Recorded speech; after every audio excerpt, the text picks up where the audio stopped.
Saludos y bienvenidos al episodio número 120 de Hablando a 24 Frames. Que les hable Gabri Nieves. El invitado que tengo hoy es bien conocido como un productor, pero comenzó como actor realmente. La historia de cómo él va evolucionando y se convierte en su propio director, propio productor, escritor, prácticamente lo termina haciendo todo en un tiempo que no se hablaba de la autogestión, que ahora está tan pegada. Este invitado mío prácticamente ha trabajado todos los medios, televisión, radio, teatro, y ahora va a incursionar en el cine. De verdad que la historia está bien buena, espero que les guste y que la pasen tan bien como yo. Bueno, recuerden que estoy en audio, en Audioboom, iTunes, SoundCloud, Stitcher, iVoox y cualquier otro servidor de podcast.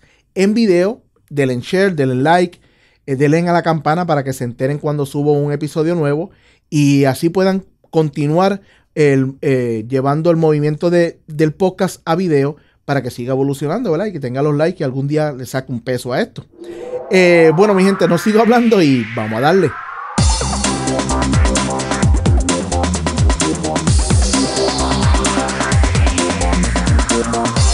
Bueno, y le damos la bienvenida a Agustín Rosario. ¿Cómo estás, Agustín? Muy bien, Gabriel, todo bien. Mira, Agustín, yo le pregunto a todos mis invitados, ¿qué fue lo que hizo el clic en tu vida que tú dijiste, yo me voy a dedicar a esto? Wow. Pues mira, en principio, te tengo que decir que fue un accidente. Aunque en escuela superior a mí me encantaba el arte, ¿verdad? Y participé en algunas cositas. No que se pueda llamar obras de teatro per se, ¿verdad? Pero los grupos de drama hacían presentaciones para la Semana Puertorriqueña y ese tipo de cosas. Y entonces en esas oportunidades yo me envolvía bastante. Me acuerdo que como en 10º grado, una maestra de teatro se me acercó luego de una de las presentaciones y me dijo que yo me debía dedicar a eso. Porque me imagino que vio cierto talento, ¿verdad? En el vacilón que nosotros teníamos, que sí era un vacilón, todo el mundo se reía, pero la verdad era que era variado, éramos bastante versátiles, ¿verdad? En lo que hacíamos. Y entonces, eso siempre se me quedó en la cabeza, para serte franco, pero yo estaba orientado más hacia los deportes. Sí tenía en mi idea que me gustaba un poco las comunicaciones, pero yo era atleta del colegio, de mi colegio, ¿verdad? Y entonces participaba en los torneos, en distintos grupos de teatro, no, perdóname, de baloncesto, jugué pelota. Y entonces, para ese tiempo, pues, estuve en la YMCA de San Juan en varios años.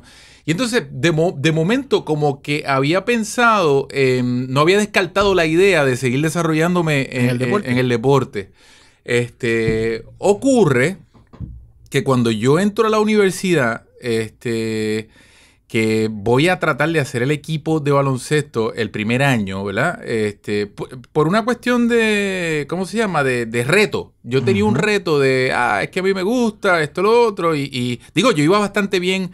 Me invitaron, tú sabes, recomendado. Ok. Y da la casualidad que durante el primer año de la UPR de Río Piedra, casi todos mis amigos de generales estaban orientados hacia el teatro.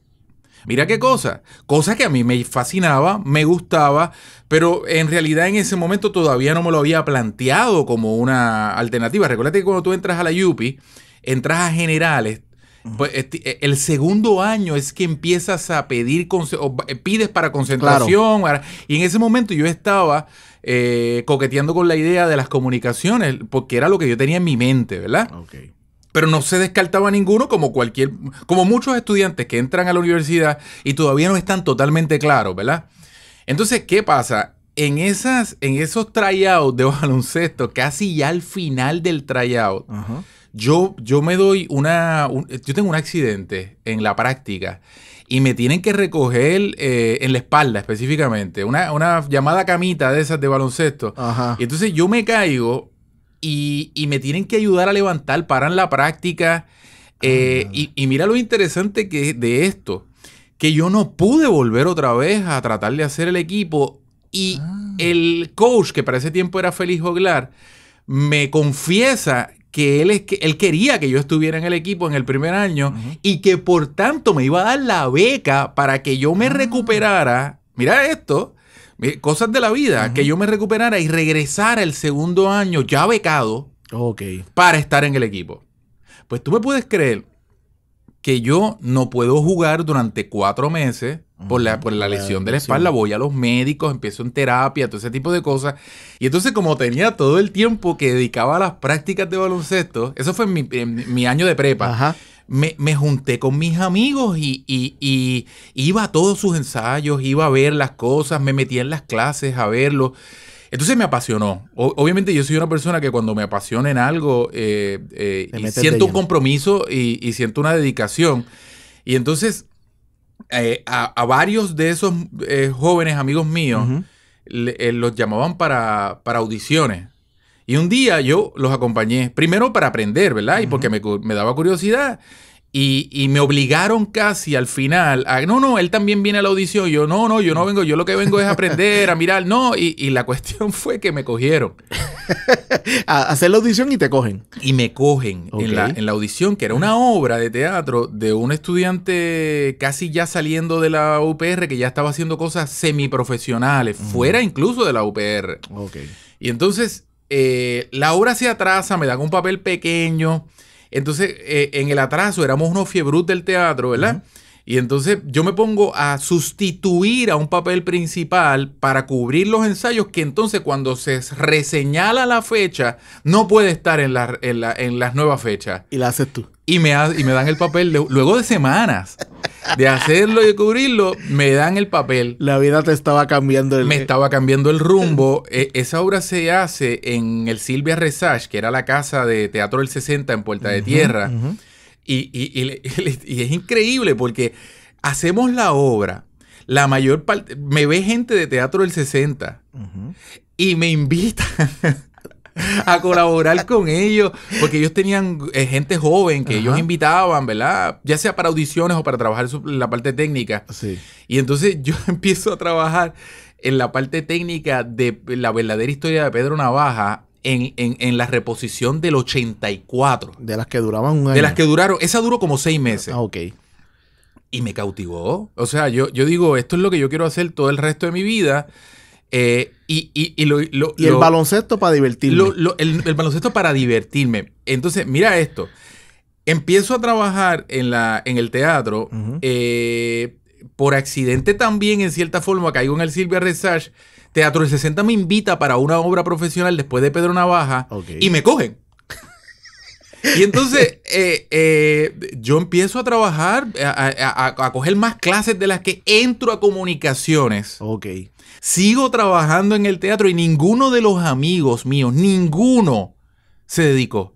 Ninguno se mantuvo. Por los que tú entraste a este mundo, todos se quitaron. Todos se quitaron. Estuvieron unos cuantos años y se quitaron al final. Y yo fui el único que seguí. Y me cautivó, me hice un compromiso con lo que iba a hacer. Gracias a Dios pude entrar a comunicaciones también. Y cumplí con Félix Joglar en los años de baloncesto. Yo me sentía en deuda, ¿entiendes? Porque le había confiado en ti, te dio una beca. Exactamente, me había dado ¿cómo se llama? Un acto de fe. Y entonces jugué el segundo y el tercer año de mi universidad. Cumplí. Entendiendo que lo que estaba era cumpliendo un compromiso. Cumpliendo porque ya casi no me interesaba, porque yo iba corriendo de ensayos para las prácticas, de las prácticas para los ensayos. Sí, tú ibas al baloncesto pensando en la obra. Es correcto. ¿Sabes? Y entonces prácticamente de ahí non-stop. Nunca paré. Nunca he parado. Empecé en el 84. Y diablo, ¿cuánto vaya? 34 años. Y entonces, todo esto, obviamente, estamos hablando que prácticamente era actuación. En principio, sí. En principio era actuación, pero rápidamente en los próximos 2-3 años, en los primeros, 2-3 años, pues entonces empecé a experimentar y a tener inquietudes. Inquietudes que tenían que ver con escribir, inquietudes que tenían que ver con dirigir, incluso con producir. Y entonces, pues, por ejemplo, a Benji Vélez, que también se quitó eventualmente, que fue el productor y director de la primera obra que yo hice. Yo le hacía muchas preguntas. Nos hicimos muy amigos, todo el grupo. Estuvimos años compartiendo juntos. Y entonces yo siempre estaba, yo era una esponja, ¿entiendes? Cuando a mí me gusta algo, yo le pregunto de todo, ¿y cómo es esto?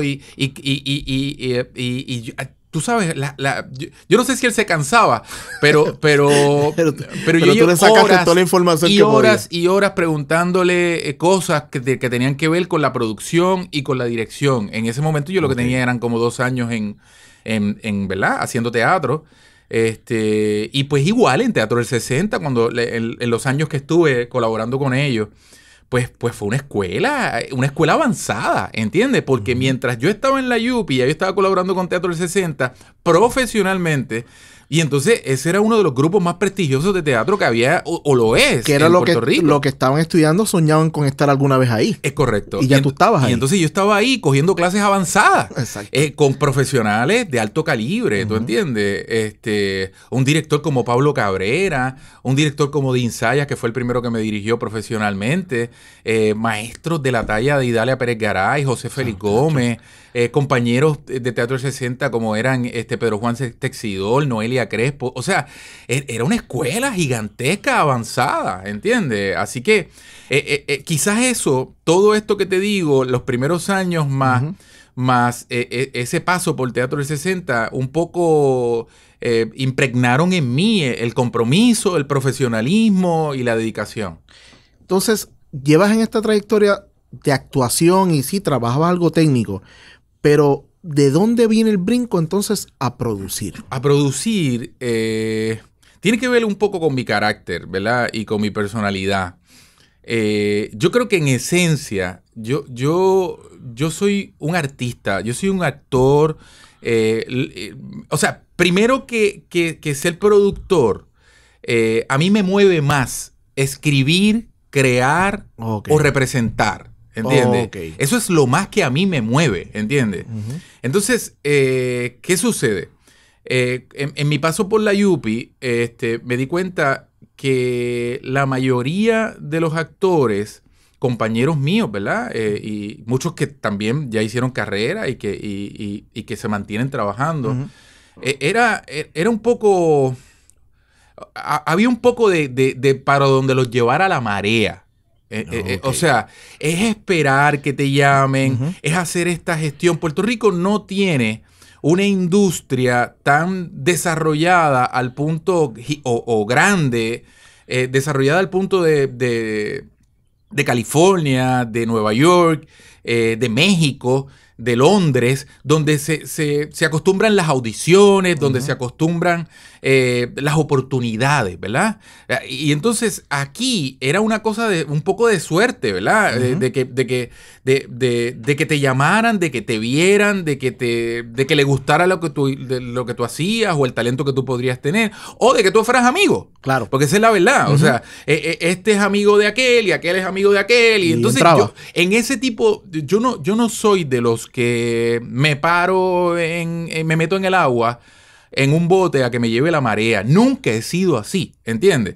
Entonces, yo creo que eso fue lo que hizo, lo que logró que yo empezara a producir para yo establecer mi camino, para donde yo quería caminar y que no necesariamente fuera... Me lo dictara el universo o la suerte ¿verdad? O la vida. No empecé a eso, también te tengo que decir o sea, que yo no tengo por qué quejarme porque, o sea, yo tuve, el universo me puso oportunidades muy valiosas en la mano en los primeros años incluso. Pero las aprovechaste. Pero las aproveché. Pero con todo y eso, si hubiera pasado lo contrario, yo no hubiera esperado, ¿entiendes? No, yo no hubiera... Claro. Porque no está en mí sentarme a ver cuándo me van a llamar, ¿entiendes? No está en mí. No, mi carácter es de iniciativa, es proactivo, ¿entiendes? Entonces, te tengo que decir también que producir fue bien desagradable al principio, porque si yo tenía unas herramientas que me pueden haber dado el carácter o que me puede haber dado el estudio, porque empecé a estudiar comunicaciones, ¿verdad? A la vez que ya empecé a producir, porque antes de yo graduarme de comunicaciones, ya yo estaba produciendo teatro, profesionalmente incluso. Y entonces, o sea que yo fui como que, yo fui avanzado, yo fui como un estudiante un poco... ¿cómo se llama? Promiscuo en términos del trabajo, ¿verdad? Que me atrevía a incorporar una compañía, a producir sin antes haberme graduado, ¿me entiendes?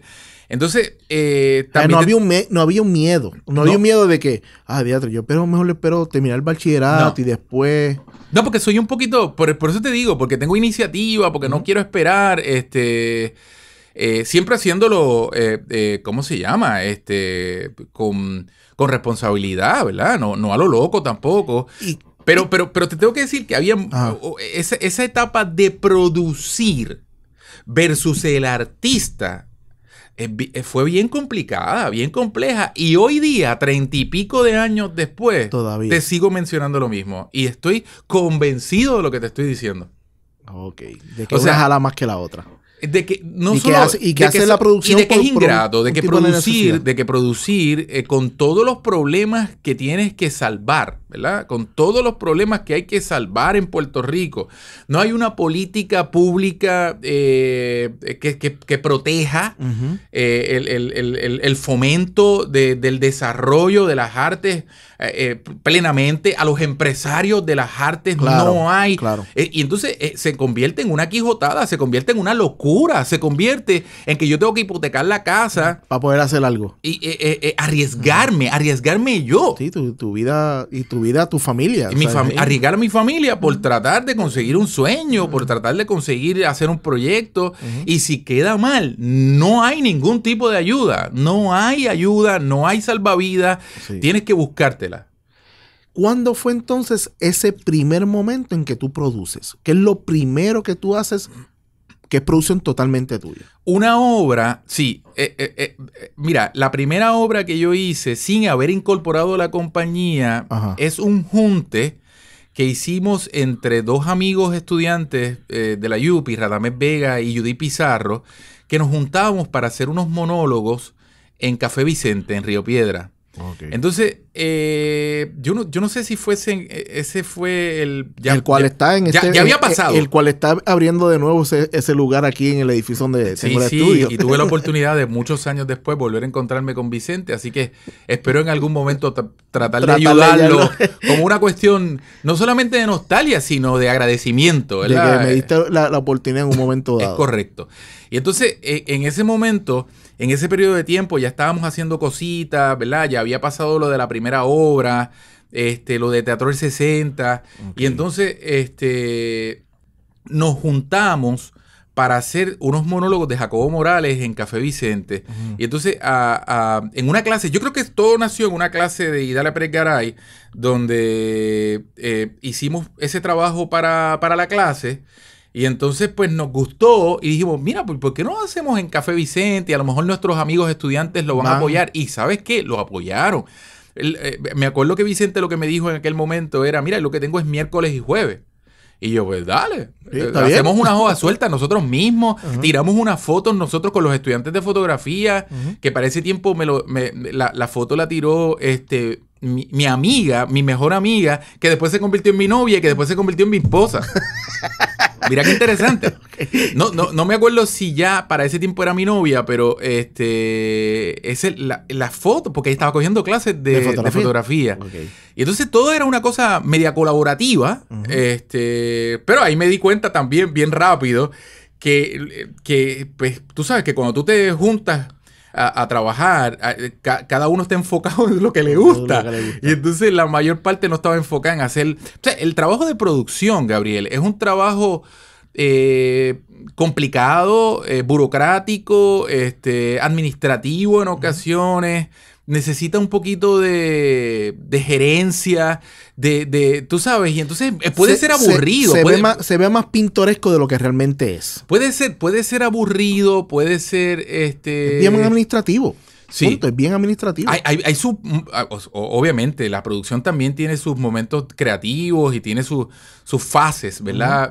A nivel creativo, que son las más que yo me disfruto, lógicamente. Claro. Pero no es bueno. Entonces, o sea, es complicado. ¿Entiendes? Tienes que nacer para ser organizado, tienes que nacer para poder gerenciar, tienes que tener unas destrezas de organización, ¿verdad?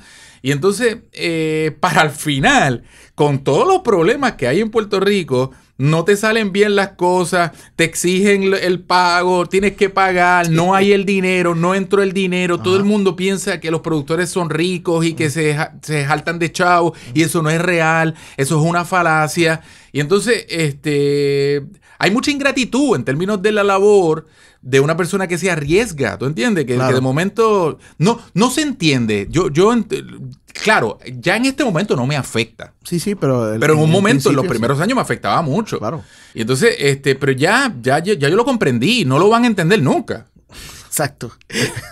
Tú lo vas a entender porque lo has vivido. Sí, porque lo he vivido. El que no lo ha vivido no lo va a entender nunca. Siga pensando la falacia, el mito. Quiero regresar, obviamente, terminas haciendo esa función que empiezas a hacer con estas amistades. Funciona. ¿Qué te impulsa entonces? ¿Que el que haya funcionado te impulsa a continuar produciendo? Sí. Llenamos el Café Vicente durante dos semanas. Soldado. Todos los boletos se vendieron y quedó bien. Y entonces me di cuenta que ni Radamés ni Judy, que eran amigos, muy buenos amigos, y siguieron siendo. Judy, que paz descanse, ¿verdad? Radamés, que ahora trabaja en la publicidad, pero es mi amigo y mi hermano del alma. No le encantaba la producción, no le interesaba la producción, ¿me entiendes? Lo hablamos y yo seguí solo, entonces...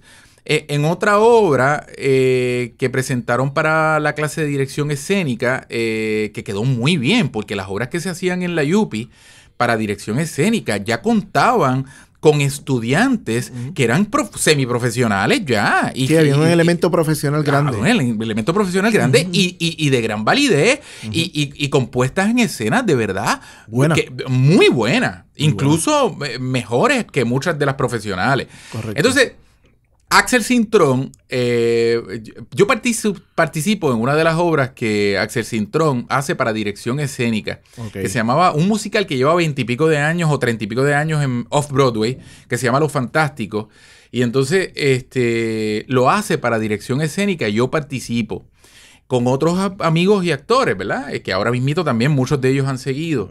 Y entonces yo le digo a Axel, quedó tan bien y tan bien, nos divertimos tanto, y ¿qué tal si yo trato de venderla a actividades culturales de la Interamericana, por ejemplo? Ajá. Y él me da la autorización, me dijo, sí, dale, vamos. Y lo logró vender. Entonces me doy cuenta que ya esa iniciativa me mueve a mirar las cosas de otra forma, ¿verdad? Y hicimos varias funciones de Los Fantásticos en varias universidades y yo le daba, hice un acuerdo con él, mira, pues esta obra vale tanto, le pagamos tanto a los actores, ese tipo de cosas.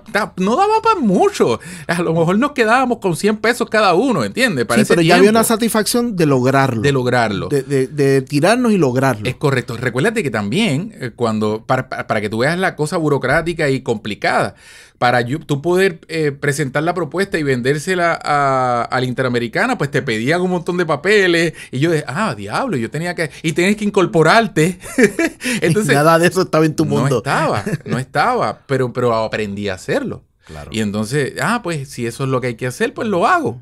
No me gustaba, pero lo hice. Y entonces me di cuenta que eso me abrió la puerta a entonces, ya tengo todos estos papeles, ya lo tengo incorporado, pues entonces déjame seguir haciendo otra cosa. Y por ahí empecé, hice otra obra que se llamaba Los Jíbaros Progresistas, que era dentro del teatro costumbrismo, ¿verdad? Para las escuelas, se estudiaba. Y dije, mira, esto es otra oportunidad que hay para venderle a las escuelas. Y por ahí arranqué. De hecho, en esa obra participó Elsa Román, participó René Monclova.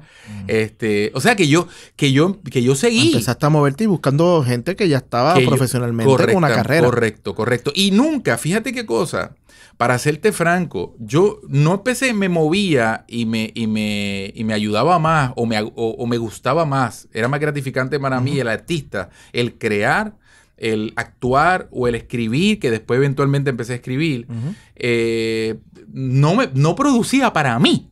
No producía para yo actuar, porque había un elemento también de personalidad, de timidez, donde yo me sentía como medio engañado. Ok, sí, de que yo no estoy tal vez al nivel o de ese tipo de cosas. Exacto, así que yo no quiero que la gente piense que yo estoy produciendo para mí. Exacto. Para yo actuar. Cosa equivocada, porque tú sabes, con todos los problemas y todo el riesgo que tú te tomas, o sea, hazlo para ti o para tu tía o para tu hermana. O sea, sí. A nadie le importa. A nadie le importa. Lo que pasa es que no es una cuestión individual. Yo nunca lo hice. Y pocas veces actué en las obras que yo producía. Pocas veces, muy pocas. Luego de esto tú empiezas a hacer teatro por ahí para abajo. O sea, tú no paras de producir teatro. Cuando llega ya, te pegué un cuernito, ¿ya tú estabas en televisión? ¿Ya tú estabas produciendo televisión? Sí, habían pasado muchas cosas ya cuando eso. Luego de Teatro del 60 y de seguir empezar a incorporar mi compañía y empezar a producir, también tuve un desastre, o sea, no artístico, pero tú sabes que tú dices, he mencionado en varias ocasiones que los riesgos, ¿verdad? Los riesgos económicos, pues yo tuve uno empezando. Cuando yo produje El beso de la mujer araña de Manuel Puig en una segunda versión en Puerto Rico, porque la primera la hizo José Félix Gómez, y Raulito Carbonell, excelente en Bellas Artes, que la dirigió Victoria Espinosa. Entonces, años después, yo consigo los derechos y entonces hago una segunda versión de esa misma pieza, dirigida por Victoria Espinosa, pero con Miguel Ángel Suárez y René Monclova. Okay. Y entonces, esa obra que... Coño, eran dos actores. Sí, dos actorazos. Invertí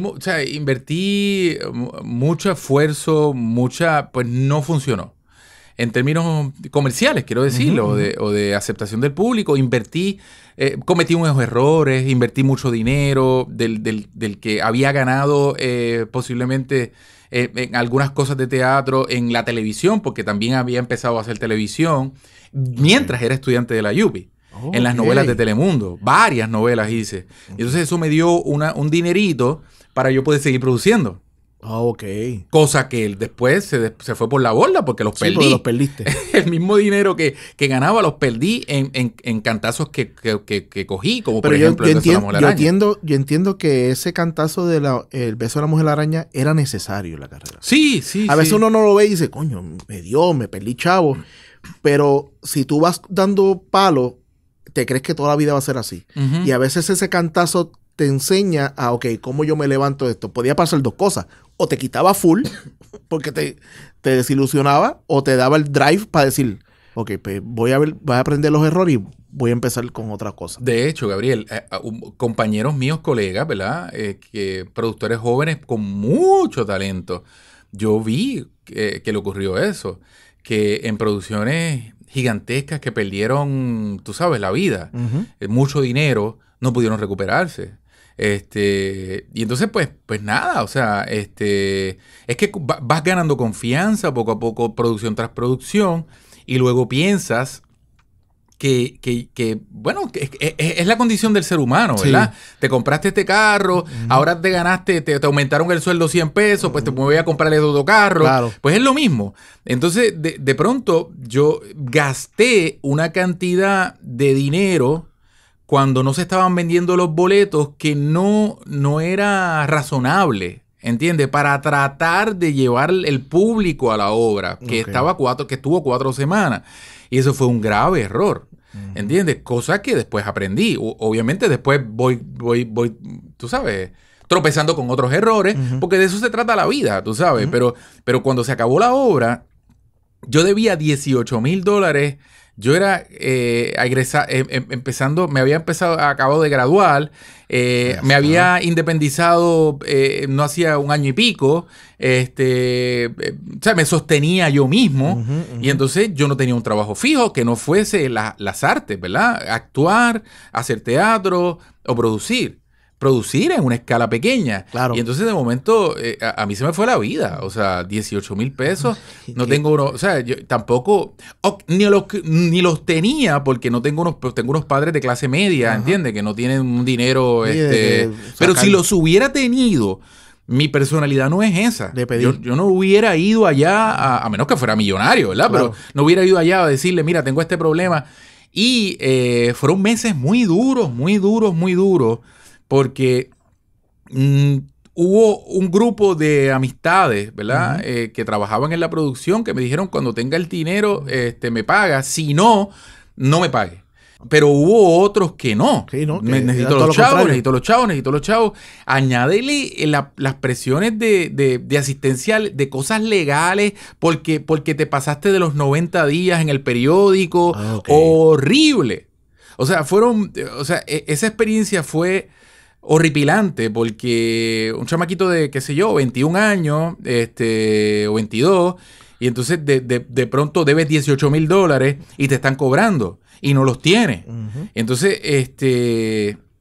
pues mira, poco a poco, te digo que pagué hasta el último dinero, hasta el último peso de esos $18,000 los pagué. O sea, que pudiste trabajando con otras cosas. Luego de depresión, de pasar todo lo que del llanto, de qué voy a hacer. De varios meses así. Me levanté, empecé a refugiarme, ¿verdad? En el universo, en Dios,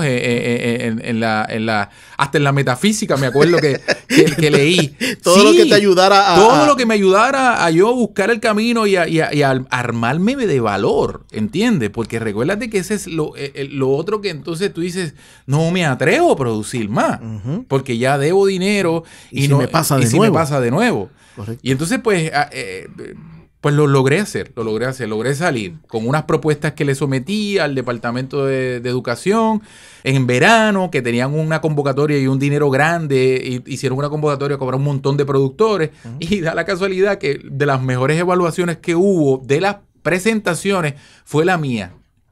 Y me dieron una cantidad de dinero para yo poder producir, lo hice. Ahí hiciste Frida, María, todo este tipo de... Luego de muchos años después. ¿Cuánto tiempo pasó de ese cantazo a tu próxima producción? Bueno, durante ese mismo año, para poder salir, hice una producción grande para escuelas. Y era en el Pabellón de la Paz del Parque Muñoz Rivera, donde tenía a Remy, a Luis Oliva, a Fabulando, artistas, músicos, cosas para niños, ¿verdad? Y esa producción, yo moví durante ese día casi 6,000 niños. Wow. Entonces yo hice toda una infraestructura, sonido, sillas, y eran unas propuestas federales, ¿verdad? Y gracias a esas propuestas, gracias a esa propuesta federal y a ese dinero federal para título 1, fue que yo logré salir del embrolle. Ok. O sea, tú te metiste en otra producción. Que podía ser que te hundiera más. No, porque te voy a explicar por qué no. Porque no era a ver si iban. No era a ver si iba, era que ya me lo habían comprado. Ya estaba más seguro esa entrada. Los fondos de verano de título 1 tenían un presupuesto y yo caí entre las mejores evaluaciones y me compraron una cantidad de boletos para esa... Sí, ya tienes algo seguro. Exacto, por eso es que yo puedo montarlo, yo puedo hacerlo. Incluso a Remy, a Luis Oliva, que eran mis amigos, le dije... Yo te puedo pagar cuando pueda, ¿entiendes? Porque este dinero está seguro, pero yo no lo voy a recibir mañana. Claro. Sí, pues él tiene un protocolo. Tiene un protocolo y gracias a Dios sacaron ese dinero como un mes después y le pagué a todo el mundo. Más, obviamente, pagué toda la deuda de todo lo que debía. Sí, porque está el punto de que tienes un temor de volver a producir, un temor de que te vuelva a pasar lo mismo, y otro punto, ¿hasta qué punto entonces se ensucia tu producción? De que la gente, no va a pagar, no te metas, porque eso empieza el boca a boca.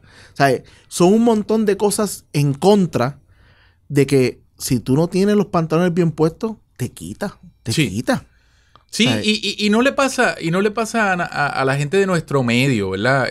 Porque el emprender un negocio quizás en cualquier parte del mundo. Es difícil, ¿verdad? Hay muchas historias de gente que es súper exitosa ahora y que se cayó y se cayó y se tropezó y se tropezó. Ese es parte del temple que tú tienes que desarrollar y el cuero duro que tú tienes que desarrollar para poder sostenerte ante tu objetivo, ¿verdad? De que te mueva, que tú puedas lograr salvar esos obstáculos. Tú sabes, no es fácil, no es fácil. ¿Cuándo entonces entra la otra etapa de tu carrera, que es la de escritor? ¿Cuándo tú dices, yo voy a escribir esto? ¿Fue para televisión o fue para teatro? No, fue para teatro. Fue la posibilidad en esas primeras producciones. Yo te diría que dentro de las primeras 5 producciones, luego de Café Vicente, luego de Los Fantásticos, que no era una producción per se mía, sino que hice un acuerdo con Axel. Los Jíbaros Progresistas sí, era una producción mía completa, vestuario, todo desde el principio. Y entonces yo creo que la próxima obra después de Los Jíbaros Progresistas fue una infantil. Okay. Y en ese infantil, ahí yo pude también mover inquietudes, tú sabes. Escribir el libreto. Eso no fue la cigarra y la hormiga. No, fue después, La cigarra y la hormiga. Pero ahí me parece que fue Pulgarcito, una obra infantil donde también yo escribí las canciones de la obra. Era un musical infantil, ¿verdad? Y entonces ahí me doy cuenta que yo tengo otros talentos también. Y recuerda, lo más que a mí me gustaba, lo más que me movía era la creación, ¿verdad? Pues entonces estaba en mi salsa, como quien dice, porque de momento me di cuenta que podía escribir canciones y que un arreglista las podía arreglar, aunque no leo música y aunque no toco ningún instrumento. Pero aprendí, me dijeron cómo hacerlo, claro. Y quedaron fantásticamente bien. Y no hice una, y he hecho varios musicales. Varios. Luego de eso. O sea, y obviamente en el tiempo que estamos hablando, un musical para niños tenía muchas funciones. No es como hoy en día que pues, lamentablemente no hay mucho de nada. Pero en ese tiempo se podía estar fácil un mes con un musical. Sí, depende, sí. Bueno, las funciones escolares te daban mucha ayuda, porque entonces dividías, hacías varias semanas para público general, también hacías muchas funciones en las escuelas. Empecé a experimentar lo que es, tú sabes, durante muchos años yo viví del teatro escolar también, fue un refugio, luego de la televisión, cuando yo era estudiante de la UPI, yo tuve la oportunidad de trabajar seguir actuando en televisión, que fue las primeras novelas que yo hice. Y estaba en el reparto de la novela, en los créditos de la novela, en el elenco de la novela, en los elencos de varias novelas. Y entonces, eso también me da una oportunidad para sostenerme un poco, ¿verdad? Pero luego que se fue la televisión un poco, que se acabaron las novelas, que se cerró el taller de novelas, pues entonces yo estaba produciendo, o sea, únicamente me podía sostener de producir. De producir o actuar, ¿verdad? Y entonces, en combinación. Y ahí es que empiezo a vivir durante muchos años del teatro escolar, que ya lo empecé a cultivar en la tercera obra. Y entonces, durante muchos años hice desarrollo de proyectos a nivel escolar que le daba la vuelta a la isla. ¿Entiendes? Sí, y en cierta manera tenés un poquito más de seguridad en la cuestión de producir, porque era un ambiente más seguro en aquellos años. Sí, porque algo de más serio, porque en aquel tiempo no había tanta la comedia, se hacía teatro más serio. Es correcto. Y entonces el teatro escolar era un refugio para muchos de los que... Un refugio en el mejor sentido de la palabra, ¿verdad? Claro. Para muchos de nuestros compañeros, colegas, ¿verdad? En todas las ramas. Actores, directores, utileros, escenógrafos, tú sabes, vestuaristas. Porque era un taller donde podías hacer posiblemente 20 y pico de funciones, 30 funciones durante una temporada. Ok, quiero que me lleves tú estás haciendo teatro para niños, te va bien, entiendes que es un campo bastante seguro en ese momento. ¿Por qué entrar entonces a la televisión? ¿Por qué entras a la televisión fuera de lo que eran las novelas? Ya las novelas se habían acabado. Y empiezas escribiendo para televisión. Sí, pero fue inquietudes, de pronto ya yo he hecho televisión, pero era en el campo dramático, ¿verdad? Pasan unos años donde me refugio en el teatro escolar y en actuar, ¿verdad? Sí. Y de pronto se da la oportunidad. Yo no sé si vino primero, después vino, antes de volver a la comedia, por ejemplo, que fue lo que yo hice después del drama en televisión. Yo no estoy seguro si hice radio. Yo creo que yo hice radio antes de la televisión. Ah, ok. Pensé que era primero televisión. No, perdóname. Disculpa, borra. Sí, hice la televisión por segunda ocasión, después de varios años en las novelas, años fuera, y regresé con Marcano, el show. Eso te iba a preguntar. Y entonces, yo tengo como que Marcano fue lo que tu regreso. Sí, Marcano, tienes razón. Marcano, el show, es el que me vuelve a traer a la televisión como actor, pero haciendo comedia.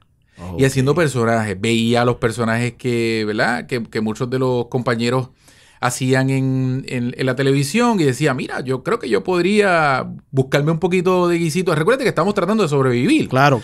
Y entonces, pero también estamos hablando de que era un tiempo en que la televisión local se veía. Sí. O sea, que entrar a la televisión era un plus. No era como que, déjame ver qué pasa, sino que si entras a la televisión tenías de momento podías entrar como quien dice a otro nivel, ¿no? De que empiezan a reconocerte, hay unas cosas que empiezan a cambiar en cuestión de tu vida profesional.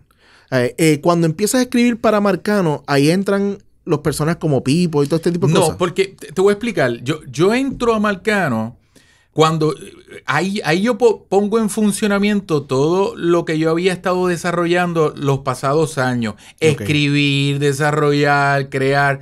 Y cuando yo llego a Marcano, yo le llevo todo. O sea, yo le llevo dos personajes desarrollados completamente con el nombre, con fotografías, con los gimmicks, con las que va a decir, con libretos hechos, con canciones hechas. Que era el personaje Rasta que yo tenía, que se llamaba Dougie Seven Floor. Y en ese momento, cuando yo me reúno con Funky Joe, que era el director creativo de los programas de Marcano, Funky se sorprende. Yo digo, ¿de dónde rayos tú saliste? Y con tanta cosa para que cuadrar. Exactamente. ¿Y cómo es que tú haces y logras esto?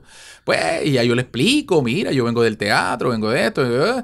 Y entonces, eso fue mira, yo me acuerdo que fue un jueves en la tarde, que yo me da la reunión para hablar de uno de los personajes y yo le hago creer a la oficina de Marcano que era un rasta de verdad que iba a llevar unos CD. O sea, tú te fuiste en personaje. Y yo fui en personaje con dos amigos míos de rasta y entramos a Telemundo y llegamos a la oficina y él no lo podía creer. Le dije, yo sostengo el personaje hasta el final cuando él empieza a reírse y dice, no me digas a mí. O sea, yo tengo dudas. Y él se da cuenta, mano, porque él me siguió el juego. Claro. Y entonces él me dice, yo nunca había entrevistado a una persona que estuviera tan loca. de que se tirara de su primera impresión por un personaje. Y ese fue jueves en la tarde, ¿verdad? Y como a la 1 de la tarde. Y él me pide que yo regrese como Agustín, a la oficina a las 4 de la tarde para hablar conmigo 5 y para que se me reúne con Héctor Marcano. Y así fue. Y él me presenta a Héctor y yo el martes, era lo Marcano el show, yo estreno el primer personaje días después. O sea, después de ese día de reuniones, el próximo martes ya tú estabas en Sí, de esa presentación, del jueves de esa presentación, ven mañana, cuadramos todo y tú vas a estar el martes en el show. 5 días más tarde ya tú 5 días más tarde yo estaba estrenando en el show y sacó un montón de rating y le encantó a la gente y ellos me contrataron, me dijeron, tú quiero que tú te quedes aquí en el programa. Y entonces de ahí pues empezaron a surgir otros personajes. Al principio fue el Rasta durante un tiempo, luego Pipo Jordan, después de Pipo Jordan Mambo y así. Y entonces, como yo escribía también, pues entonces él pedía que yo escribiera los personajes míos. Los personajes tuyos. ¿Verdad? Que yo mismo los escribiera. Ese sketch era tuyo completo. Es correcto. Y luego de eso, también empecé a escribir otros sketches. ¿Entiendes? Fue una escuela tremenda también. Fue una oportunidad que le agradezco, ¿verdad? Tanto a Marcano como a Funky, ¿verdad? En ese momento. Yo creo que era el 90, 91 cuando eso.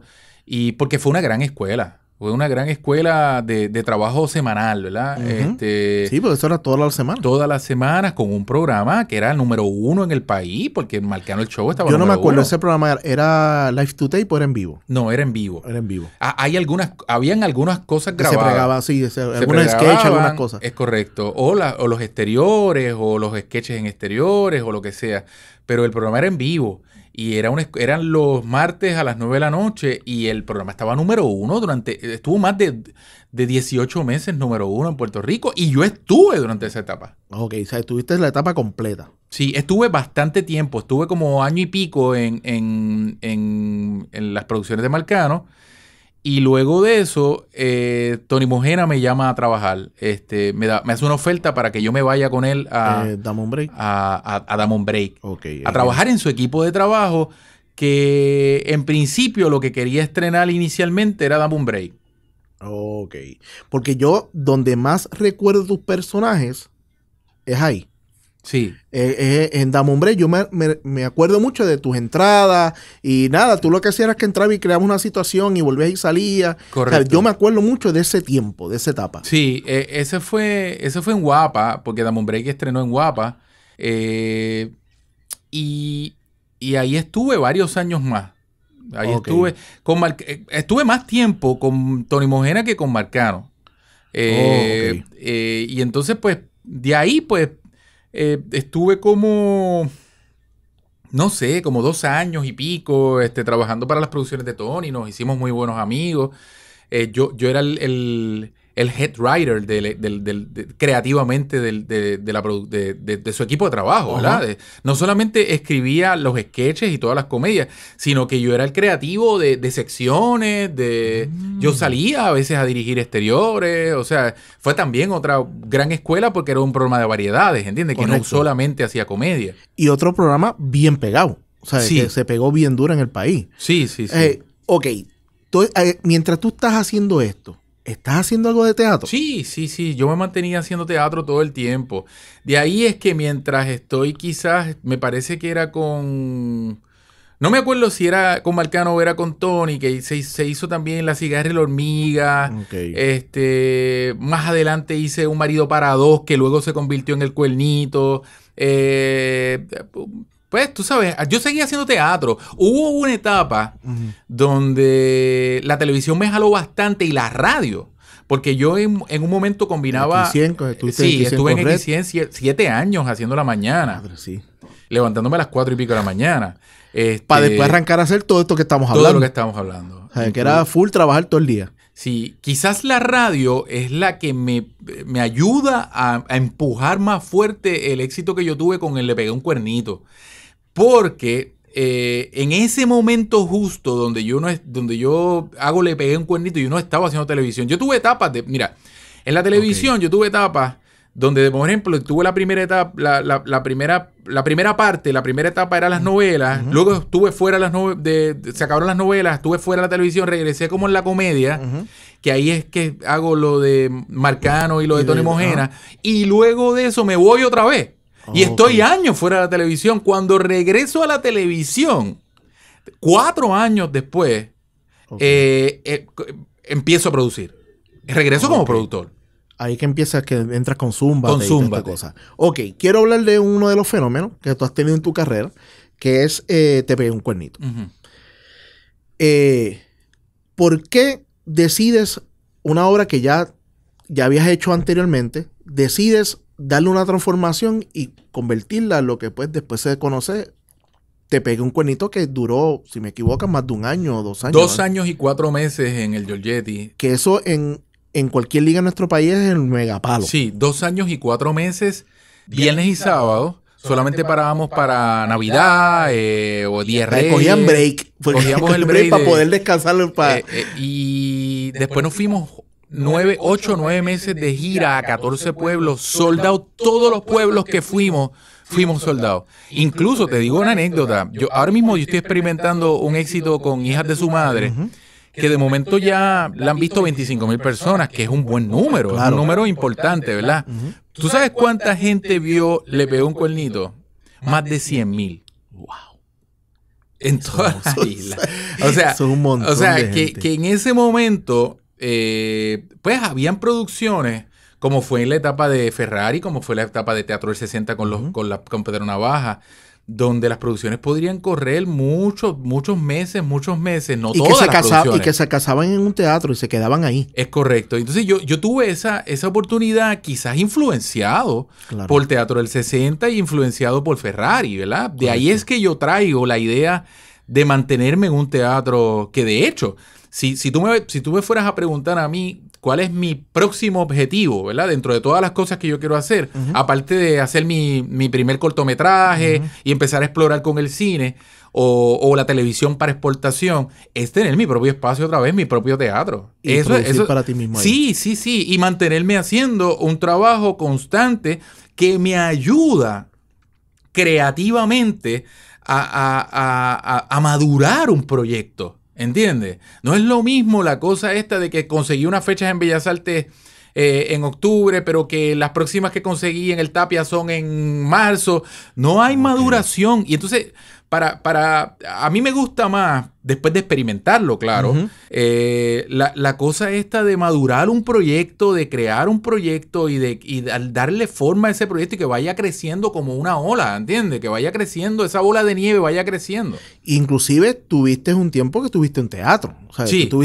¿Por cuánto tiempo tuviste en teatro? Yo he tenido varias experiencias. En el Giorgetti estuve 2 años y pico. Y en el Josco, luego que Luis Vigoró se fue, que todo el mundo piensa que ese teatro son de Luis, pero realmente no eran alquilados. Lo que pasa es que Luis tuvo 13 años ahí.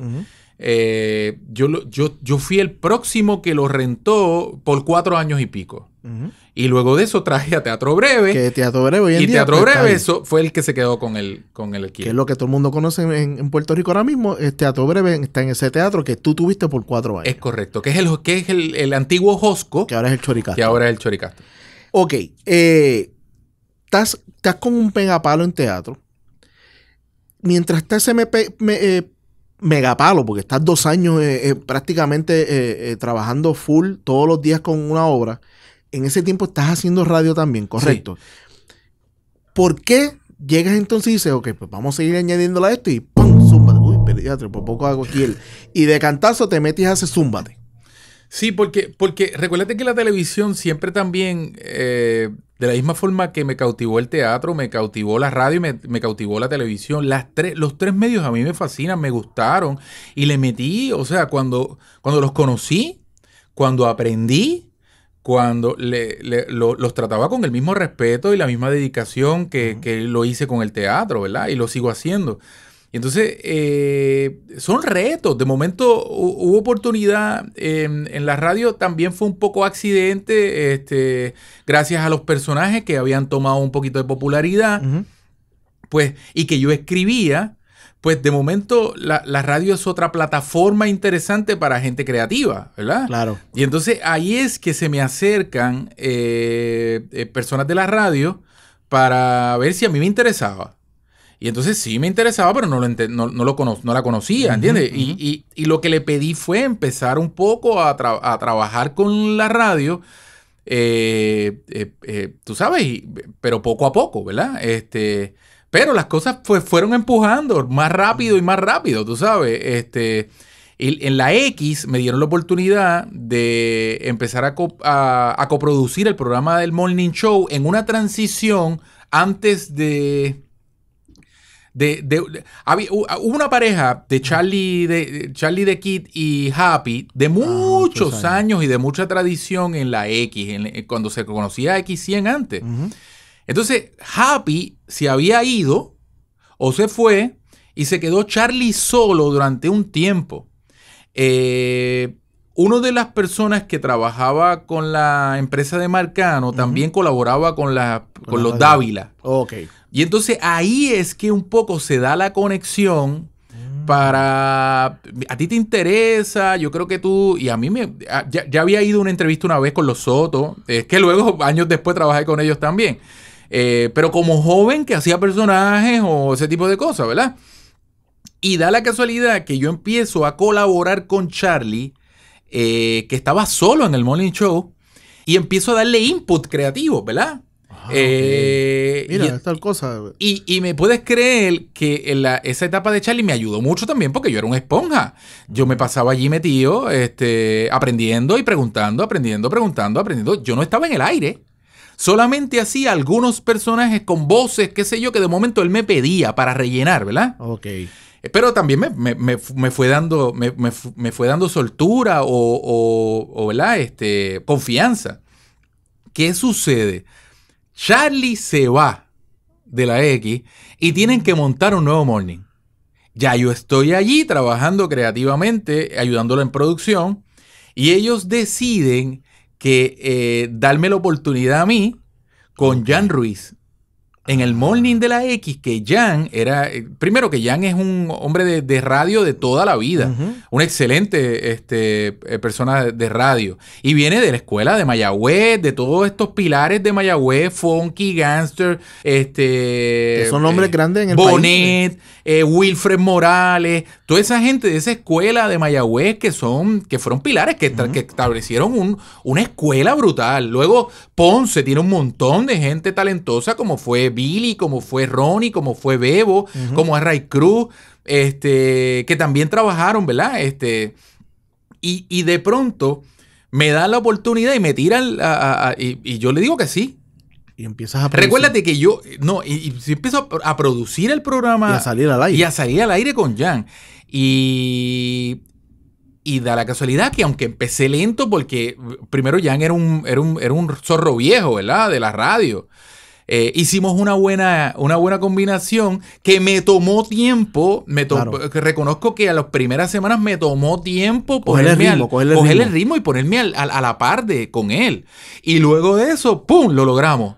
Okay. Y ese programa llegó a subir de números bien brutal y a hacer los números. Pero luego de eso, Jan se va, lo contratan para ser programador de Cosmos 94 en Prime Media y me deja solo. Entonces ya yo tenía como un año y pico, tú sabes, año y pico, vuelvo y te repito, cada vez que yo me meto en un medio o empiezo a explorar un medio es avanzado porque yo un año lo convierto en tres. Sí, ¿por qué? Porque estoy fiebrú, pregunto, practico, hago, busco, me escucho, todo ese tipo de cosas. Y ya al año y pico yo tenía bastante soltura, ¿verdad? Y entonces es que se da la coyuntura para buscar una nueva pareja. Ellos quieren que yo me mantenga en el aire. Okay. Y da la casualidad que ellos llaman a Red Shadow. Y yo dije, es una locura. Red es la pareja de Frankie de toda la vida. Es imposible que Red no va a dejar a Frankie. Y tú me puedes creer que Red me confesó, mira, a mí me gusta mucho lo que los personajes que tú estás haciendo, yo te he estado escuchando, esto, lo otro, yo no tengo contrato en este momento, papá, y tú me puedes creer que salta y se rompe la pareja y se va conmigo. De un programa pegado. Y de un programa bastante bien, ¿verdad? Y pues mira, seguimos la Mega, y estuvimos, tiempo, sí, en la Mega, y estuvimos años juntos. Y tuvimos muchos buenos frutos hasta convertirnos en el segundo programa de la mañana. Por debajo del horario heavy. Sí, y bien competido. Yo me acuerdo que había un anuncio, llegamos a sacar un anuncio que decía, no somos el primero, pero somos el segundo. Okay. Pero el primero era una institución que era Funky Gangster en el Bayou, en Sal Soul, ¿entiendes? Así que nada, fueron etapas bien chéveres y me encantó. Ahora no la estoy haciendo, tampoco estoy haciendo la televisión, pero me encantó la radio, al igual que la televisión y el teatro. Ok, ya estás metido en la radio, ya has hecho teatro, has trabajado en televisión. ¿Por qué entonces, por qué saltas entonces a producir televisión? O sea, que entonces vienen proyectos como Zúmbate, TV Legal, Rubén, ¿sabes? Son un montón de proyectos heavy. Te digo porque en mi segunda vuelta a la televisión, cuando hago los personajes y hago la comedia, ¿verdad? Y lo creativo, yo en realidad nunca me hubiese ido a la televisión. Lo que pasa es que tuvimos una discrepancia. Tony Mojena y yo tuvimos una discrepancia que tú sabes que de alguna forma afectó la amistad en ese momento. Okay. Luego la arreglamos. Luego años después somos buenos amigos, ¿verdad? Pero te quiero decir, en ese momento tuvimos una discrepancia que provocó que yo me fuera. Que te fuera. Okay. Él me pidió que yo no me fuera. Me acuerdo que ya habíamos saltado Dame un Break de Guapa Telemundo. Y me dijo, no, piénsalo bien. Todo el mundo me decía que esto estaba loco. ¿Cómo yo me voy a ir ahora? Pero yo no me sentía cómodo por una discrepancia que habíamos tenido y me fui. Creía que iba a producir rápido. Okay. Yo creía que iba a producir rápido. Y eso no pasó. Y eso no sucedió. Claro, no era que yo tenía nada cuadrado. Era que tú sabes que yo soy proactivo y tengo iniciativa y yo podía presentar propuestas. Pues yo presenté propuestas por 3, 4 años. Nadie me abrió la puerta. Okay. Y eran propuestas buenas, honestamente. El demo de Zúmbate corrió por los canales por 4 años. Para que se diera. Y cuando se dio, mira para que tú veas lo que es o falta de confianza, o las piñas, o lo que sea. O sea, el mismo proyecto con unos cambios estúpidos. El mismo proyecto lo presento 4 años después ayudado por una pala. Y se dio. Y se va al aire y saca 29 puntos de rating. Diablo. El mismo proyecto. 29 puntos de rating. Que ya tenía 4 años ya. Que tenía exactamente. En tu cartera. Exactamente. Básicamente lo mismo. Lo único que hay algunas cosas que tuve que repetir porque no me lo permitía la unión, porque lo había grabado con otra cámara afuera, ese tipo de cosas, sí, pero era lo mismo. Entonces yo lo regrabé otra vez, esto, lo otro. Entonces ese programa llegó número 2 en el ranking mensual porque me ganó Miss Universe. Caramba. ¿Entiendes? Pues porque este es el país que vivimos. Nosotros tenemos un país donde no necesariamente las cosas son fáciles, se te facilitan, y de que tienes que tener un temple para poder aguantar, para poder decir, ok, no me voy a frustrar, voy a tener paciencia, porque no es por mérito. Aquí las cosas en muchas ocasiones no se dan por mérito, no se dan por mérito, ¿entiendes?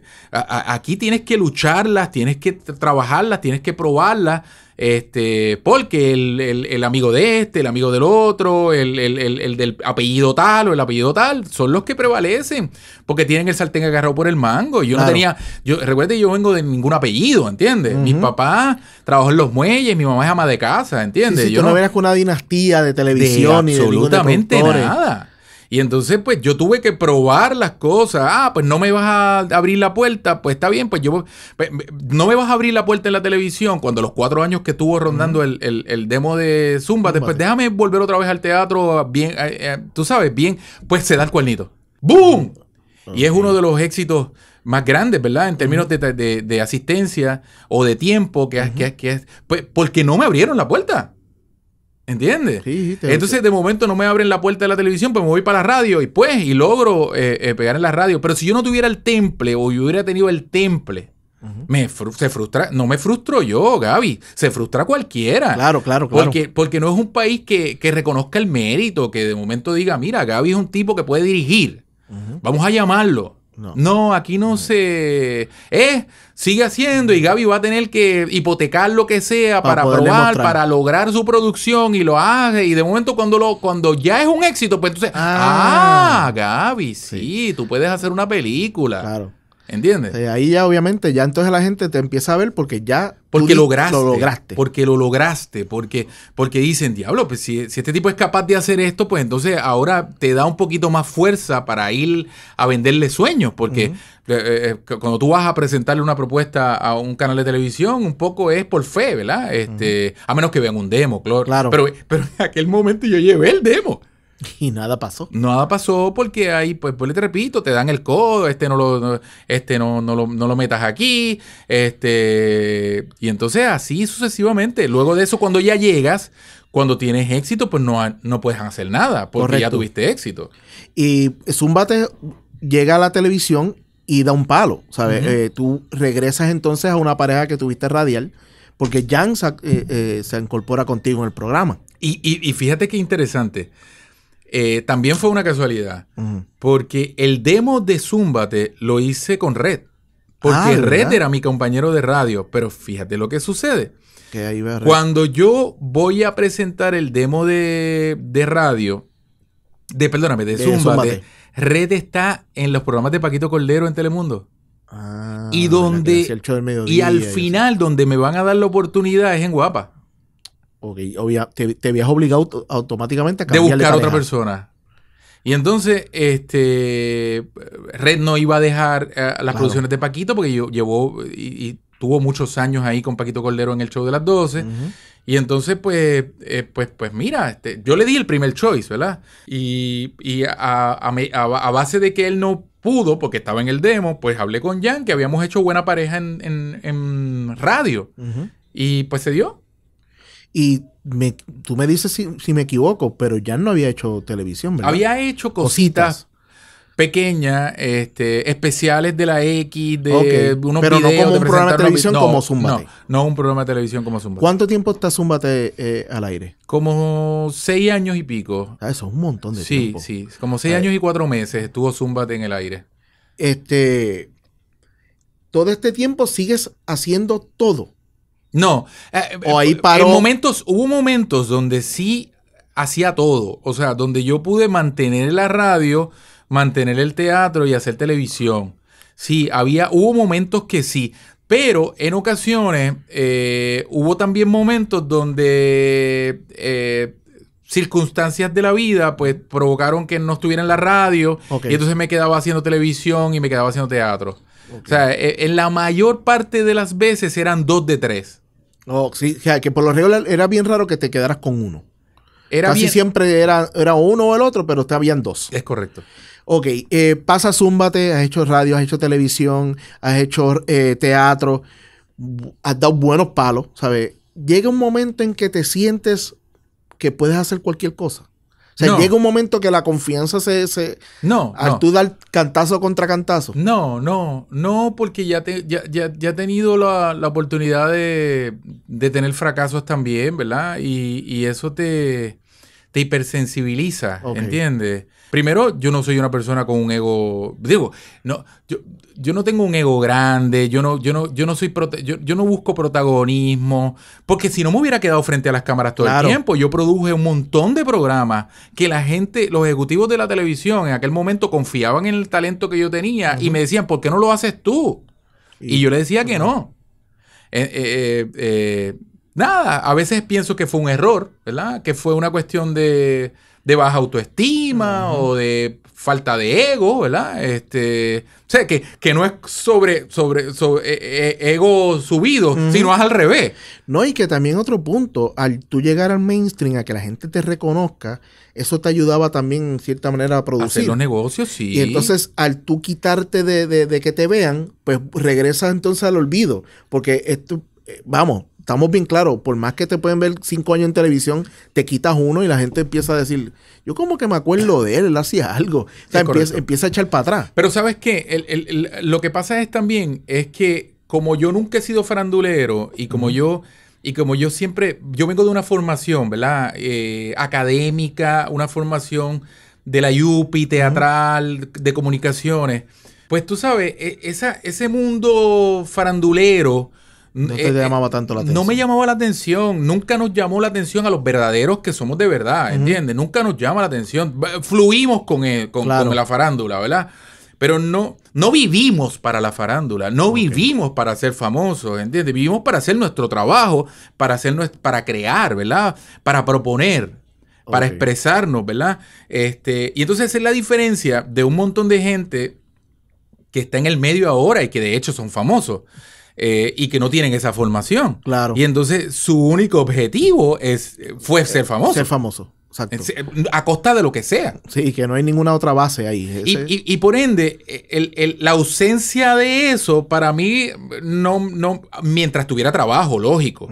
Mientras tuviera trabajo, la ausencia de ser famoso, pues no la extrañaba. Porque al contrario, me daba tranquilidad. ¿Entiendes? Porque no tenía que estar sometiéndome a la cosa del crisol público. Ok. Entonces, quiero que me hables, ya llevamos 1 hora hablando, ya estamos casi para cerrar, pero hay unos proyectos que quiero hablar. Quiero que me hables de TV Legal. TV Legal tuvo varias fases, tuvo televisión y después tuvo radio, que fue Radio Ilegal. Ujú. Háblame de ese proyecto, ¿sabes? ¿Cómo bregas ese proyecto? ¿Cómo nace? Bueno, mira, te voy a hablar de ese proyecto y te voy a hablar de un segundito voy a traer un poco a Zúmbate. Zúmbate nace porque yo veo una oportunidad. Ok. Tenía mucho éxito en Telemundo, ¿verdad?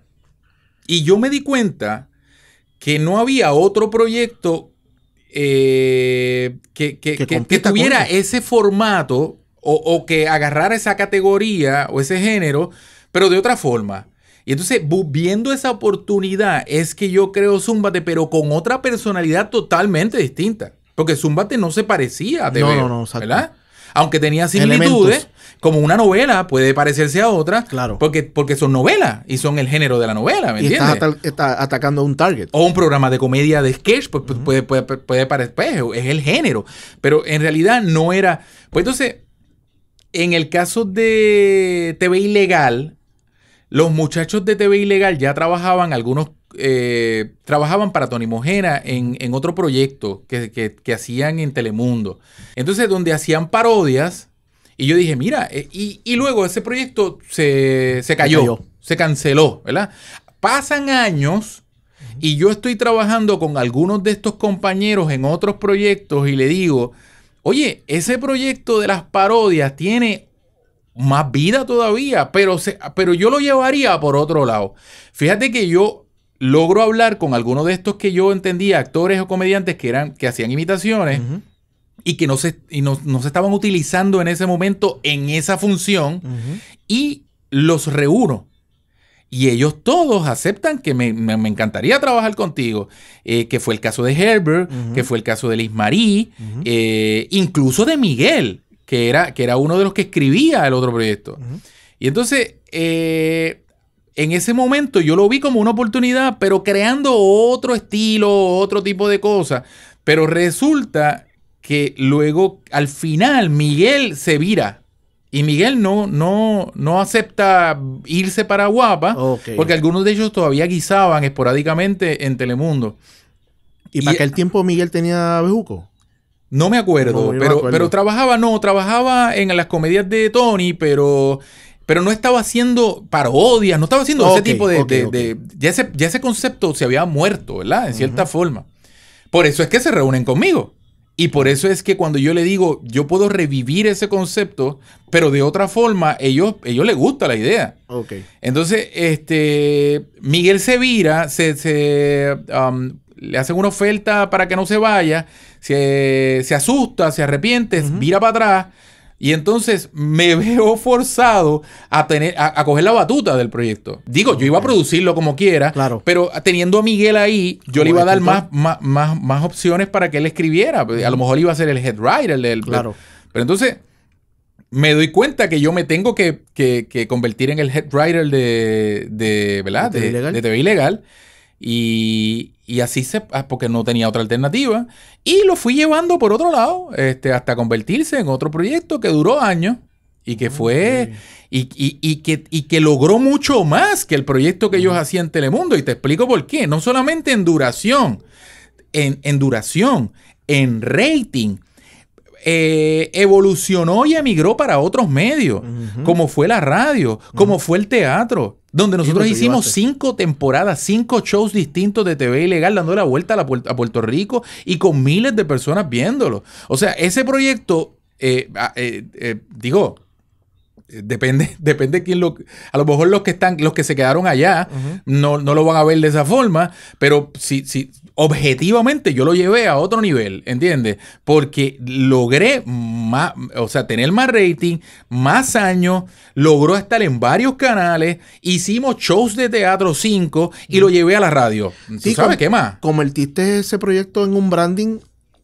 Todo lo aprendido durante muchos años. Es correcto. Y lo llevaste a todos los medios los cuales tú habías trabajado. Es correcto. Tú sabes, lo llevé a otro nivel. Sí, porque ¿sabes? El que un proyecto de televisión saltara a radio y a obras de teatro, prácticamente creaste un branding ahí. Claro. Y por muchos años. Claro. O sea, que de verdad que apostaste al concepto Y lo supiste mover porque no lo que funciona en televisión no necesariamente funciona en radio. Y lo pudiste llevar también a teatro. Claro. O sea, de verdad que fue un momento heavy. Y te hago la salvedad, y tú sabes, porque yo no soy de los que... Primero, yo soy muy orgulloso en términos creativos, ¿verdad? De lo que yo creo, de lo que yo hago. Y por ende, tampoco te voy a ocultar que Zúmbate, cuando yo creé Zúmbate, miré primero a Te Veo. Claro. Y dije, hay una oportunidad aquí, pero le di mi personalidad. Y si tú ves los dos programas y lo que fue, no se parecen. Igual con el programa de Telemundo. Y después lo que se convirtió en TV Ilegal. Sí, de momento, mira, sí, hay una oportunidad de llevar eso a otro nivel. Pero lo convertí en otra cosa. Sí, que no fue un copy-paste. No. No fue un copy-paste. Ok. De momento, la comedia prácticamente absorbe tus producciones. Le estás metiendo mucho a la comedia. ¿Cómo saltas tú a hacer un proyecto con Rubén Sánchez? También, de la misma forma, mirando oportunidades. Es más, y me corriges aquí, es más aún, entras a producir a Rubén a un canal que no era es cierto, es cuando tú entras y mueves la producción completa al canal No, te voy a contar. Yo era productor, yo me mantenía produciendo en Guapa. Ajá. Y entonces, yo creo que la confianza que tuvo en aquel momento Margarita Millán, yo como creador, como creativo, como productor, ¿verdad? Y el éxito que habían tenido las producciones que yo hice allí, como Zúmbate, como TV Ilegal, pues te van dando un poquito, vas ganando leverage, ¿verdad? Ante los ojos de los ejecutivos, del presidente, de Joe Ramos, de Margarita, en aquel momento. Y esa confianza te da la oportunidad. Margarita siempre estimó mucho el talento creativo que yo tenía y la responsabilidad que yo tenía, tú sabes. Y siempre me vio como una persona joven, talentosa, que de momento podía crear cualquier tipo de proyecto, ¿entiendes? Se dieron esas coyunturas de esos proyectos porque, pues, por ahí fue que había una necesidad o había una oportunidad. Y te fuiste por esa brecha. Entonces, una vez yo le pregunto, ¿y por qué la tarde tiene estos números? ¿Y por qué no hacer otro proyecto? Y ella me escucha. Y pues yo he pensado, pero aquí no hay dinero, esto, lo otro. Y si yo te presento algo, pues dale. Pero no puede costar mucho, tiene que estar dentro de este range, qué sé yo. Okay. Y pues tendríamos que verlo, Joe tiene que aprobarlo. Y de ahí es que se da parte todo. Veo una oportunidad, ya, para serte franco, no solamente creativamente, sino también como empresario ya de conocer un poco ¿verdad? Los horarios, los horarios de cómo funcionaba. De cómo funcionaba la televisión. Y entonces ahí es que yo digo, diablo, y yo empiezo a pensar, y digo, Rubén, que había tenido un intento fallido con Marcano, de hecho, frente a una producción mía, contra Zúmbate fue, que había hecho lío con Marcano en el Canal 11. Y no había, pero el Zúmbate estaba muy pegado en ese momento, ¿verdad? Y no era que ellos necesariamente estaban haciendo una mala producción. Era que, pues, en el momento aquel, lo programaron mal, ¿verdad? Claro. Pero no se pudo sostener ese proyecto. Y entonces Rubén estaba un poquito frustrado y yo lo llamo y lo cito a almorzar, ¿verdad? A través de un amigo mío, porque yo no conocía a Rubén en ese momento. Y entonces, nos vimos, me acuerdo, en el deli de la Roosevelt y almorzamos, ¿verdad? Y entonces Rubén piensa que yo le voy a hacer una broma. Porque obviamente tú venías con la fama. Y ya estaba en el aire todavía. Okay. Entonces Rubén dice, esto lo cuenta él y es comiquísimo. O sea, que él desde que se bajó del carro, él estaba mirando las cámaras, dónde están las cámaras y no encontraba las cámaras. Entonces iba al baño y no encontraba las cámaras y miraba para todos lados buscando. Incluso después, en la mitad del almuerzo, él sigue pensando eso. Hasta que de momento se da cuenta que todo el almuerzo y todo lo que yo le estoy diciendo tiene sentido, o sea, que no puede ser parte de un libreto. Claro. Y él me dice, y al final me lo dice, mira, yo creo que... Y yo le dije, pues no, mano, yo no entremezclo una cosa con la otra porque eso ha traído problemas. Y pues dale, pues vamos a almorzar otra vez la semana que te gusta, déjame chequear. Y entonces recuérdate, un primer almuerzo. Nos reunimos por la segunda vez Y ahí yo le digo, mira, hablé nuevamente con el canal, le interesa que hagamos un piloto. Okay. Y yo, ya yo saqué las posibles días que podamos hacer eso, aunque nos tardemos 2 o 3 semanas, vamos a crearlo, vamos a esto, ¿verdad? Esta es la idea que te planteo, y así pasó todo.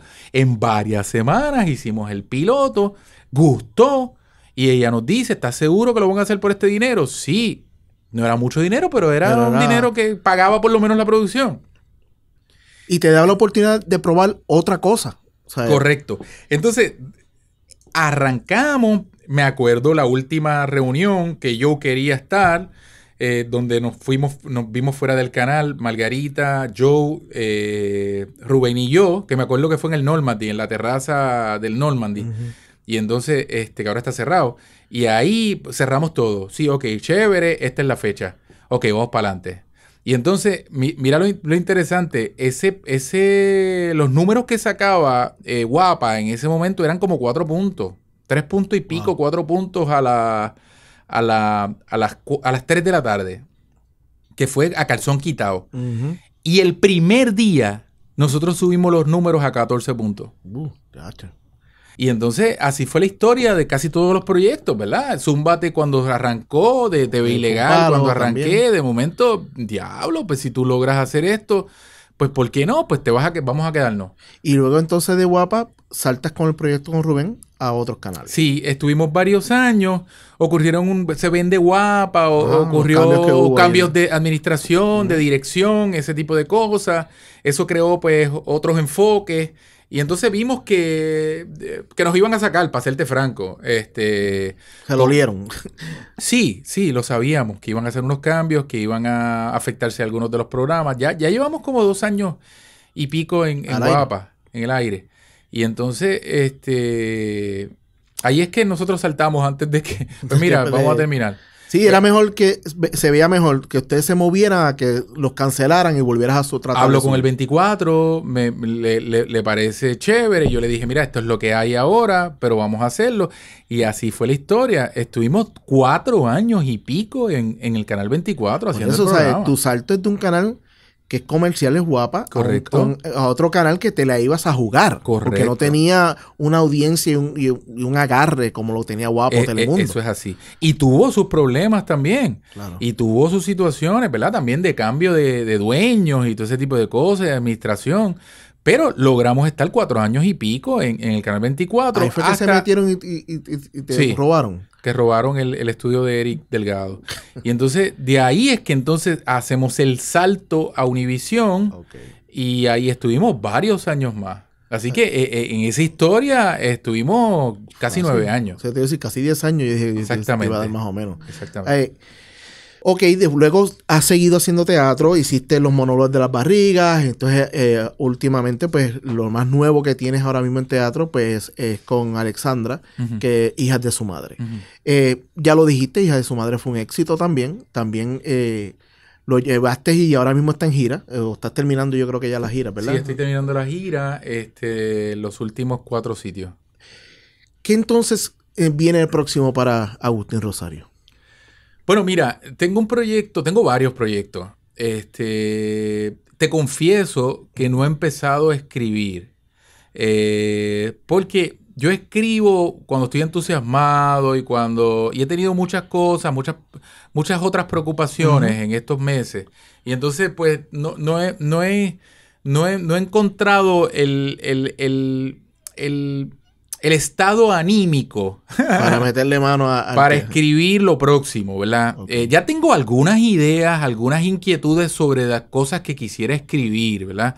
Pero si me pongo a ver, en realidad, ¿sabes? Porque aunque yo escribo bastante rápido, pues no veo necesariamente estrenando algo nuevo, aunque voy a hacer otras producciones, estrenando algo original completamente, quiero decir. Okay. Lo veo ya para enero, febrero, a menos que de momento me esté obligado a que algunas de las cosas, de las piezas, de las producciones que tengo, que no necesariamente las escribo yo totalmente, pues no se den y que me veo obligado a empezar a escribir rápido.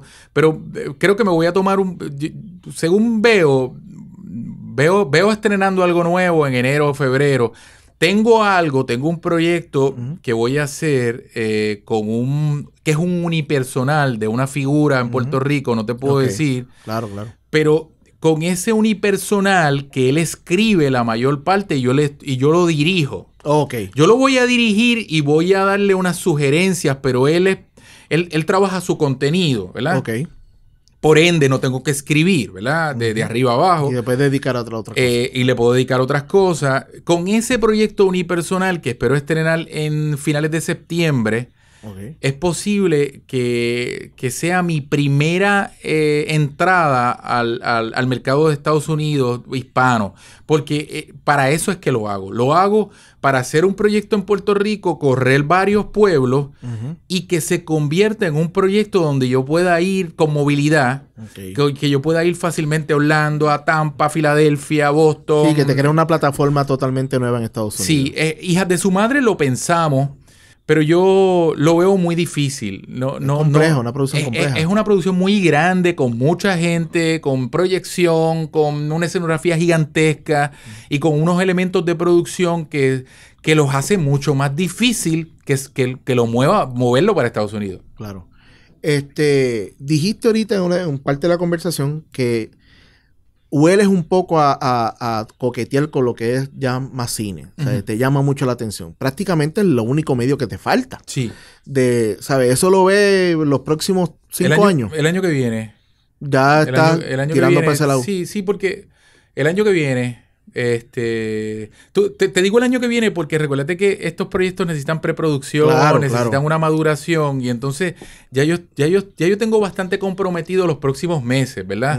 Y no le veo espacio para meterle mano a una cosa que la voy a hacer por primera vez y que de momento le tengo un respeto gigantesco. Por eso es que no he hecho me han ofrecido hacer comedias de todo el movimiento de comedia. Posiblemente de las primeras personas que Transform se reunió cuando TV Ilegal fue conmigo. Claro. Y yo le dije, no, porque es un medio que respeto y que creo que lo que quisiera trabajar no es lo que ella trabaja en televisión, sino ni en radio, ni ese tipo de cosas, sino que quisiera trabajar cosas originales. Totalmente nuevas. Y totalmente por otra línea, ¿verdad? Yo veo que el año que viene es la oportunidad para que yo experimente con un cortometraje que ya lo tengo escrito. Ya lo tengo escrito y tengo varios en proceso, ¿verdad? Yo tengo varias cosas escritas para ese medio. Y pues ya yo tengo un corto que creo que ya lo tengo terminado. Y eso sería lo que meterías como próximo. Eso lo tendría y traería también un poco a mi hijo, que eso me entusiasma muchísimo. ¿Que está estudiando eso? Que está estudiando y se acaba de graduar y que trabajó en una de sus clases el cortometraje. Para trabajar la producción, el análisis de producción de ese cortometraje. Entonces, pues posiblemente lo traiga como productor, ¿verdad? Él está viviendo fuera ahora, pero me encantaría y me ilusiona mucho que yo pueda dirigirlo y que él lo pueda producir. Nice, y trabajarías con tu hijo. O sea, exactamente. Hay muchas cosas que estarían chéveres ahí. Quiero cerrar con esto. Tú llevas años produciendo radio, televisión, teatro, vas a empezar a experimentar con cine. ¿Cómo tú ves como productor este movimiento de las redes sociales? Pues mira, han cambiado el juego. Hay que tomarlo con pinzas. En ocasiones me preocupa. Por una parte te da una libertad y reconozco que eso es bueno, ¿verdad? Te da una libertad de que personas que no eran conocidas hace 2 años ahora sean famosos e incluso millonarios, ¿verdad? Como es el caso de la música, como los exponentes de reggaetón, ¿verdad? Y eso es positivo, eso yo lo veo como algo muy positivo, porque peor es trabajar en un sitio o estar en un mercado, ¿verdad? Que no te provee esa libertad de que tú con tu esfuerzo, tu talento, tu maña, puedas lograr algo, ¿verdad? Porque te tengan controlado. Pero por otro lado, es como una pistola sin inscribir que dispara automáticamente y que puede ser certero en los tiros, pero puede dañar Todo el sistema. Todo el sistema, ¿verdad? Así que hay un doble filo, ¿verdad? En todo esto del impacto de las redes sociales, ¿verdad? Y con esto te digo que pueden haber personas con un talento excepcional, ¿verdad? Para hacerse famosos. Y pueden haber personas con ningún talento que se hagan famosos también. Sí, sí. Y entonces, ¿dónde está la medida? ¿Dónde está? Pues alguien podría decir, pero si yo lo hago toda la semana, yo me esfuerzo, pues, o sea, me vieron, independientemente sea cualitativo, ¿verdad?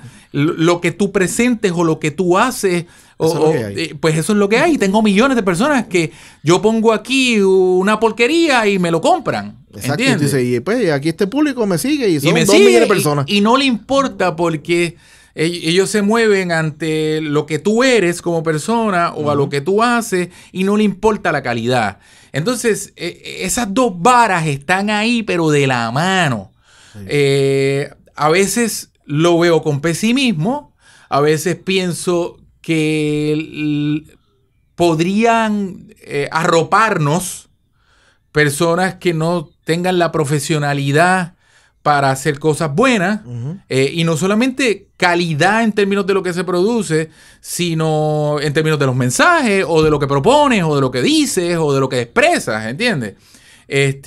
O sea, un medio utilizado para mal, o un medio utilizado para expresarse para bien, y que, o sea, no voy a ser el más purista del mundo. Claro. Porque yo sé que la gente que ve a estos influencers, pues no le importa si se pusieron una peluca y está virado o no, porque lo que quieren es reírse, y eso yo lo puedo entender.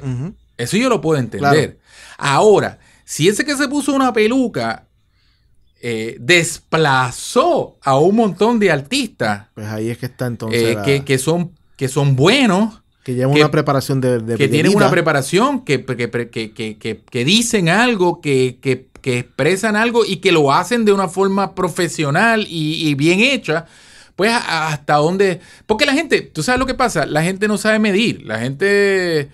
Yo no creo que la gente vea, esto lo están haciendo y esto es un vacilón y esto es un vacilón. No, la gente llega a pensar que ese influencer que a lo mejor no tenía el talento para pararse en un escenario, lo tiene, porque tiene la fama. Claro. Y no necesariamente la fama... no necesariamente te da el standing para poder hacer para tú poder o llamarte actor, o llamarte animador, o llamarte director, o llamarte, ¿entiendes? Entonces, pero eso no hay forma de controlarlo. No, y cada vez se está expandiendo más. O sea, cada vez se está expandiendo mucho más. O sea, el medio del cine es comercial y se rige por el dinero, ¿verdad? Y por la taquilla. Pero también hay unos controles de rigurosidad. O sea, claro, no cualquier película pasa el rigor de los estudios, de las compañías de estudio. No es como las redes, que cualquier cosa puede subir. Correcto. Bueno, Agustín, de verdad te agradezco un montón que hayas tomado este tiempo para hablar conmigo. De verdad la he pasado súper bien. Di tus redes y eso para que la gente... Bueno, me consiguen en Agustín Rosario en Facebook, ¿verdad? Agustín Rosario 1 en Twitter, y creo que también en Instagram. Okay. Así que es fácil conseguirme. La gente me dice, mire, ¿cuál es el nombre tuyo artístico? ¿No? Agustín Rosario. Así que es bien fácil conseguirme. Buscan Agustín Rosario y van a encontrarme. Bueno, Agustín, déjame darte aquí un recordatorio de que pasaste por Hablando 24 Frames, que es el pin de Hablando 24 Frames. Y nada, nos despedimos. Ya sabes que cuando vengas con otro proyecto, cuando vengas con el corto, la película, vamos a hablarle y nos sentamos. ¿Cómo no? Bueno, mi gente, hasta aquí otro episodio más de Hablando a 24 Frames, y como siempre me despido. Toda vida es una película. La diferencia es que no todas llegan al celular. Bye bye.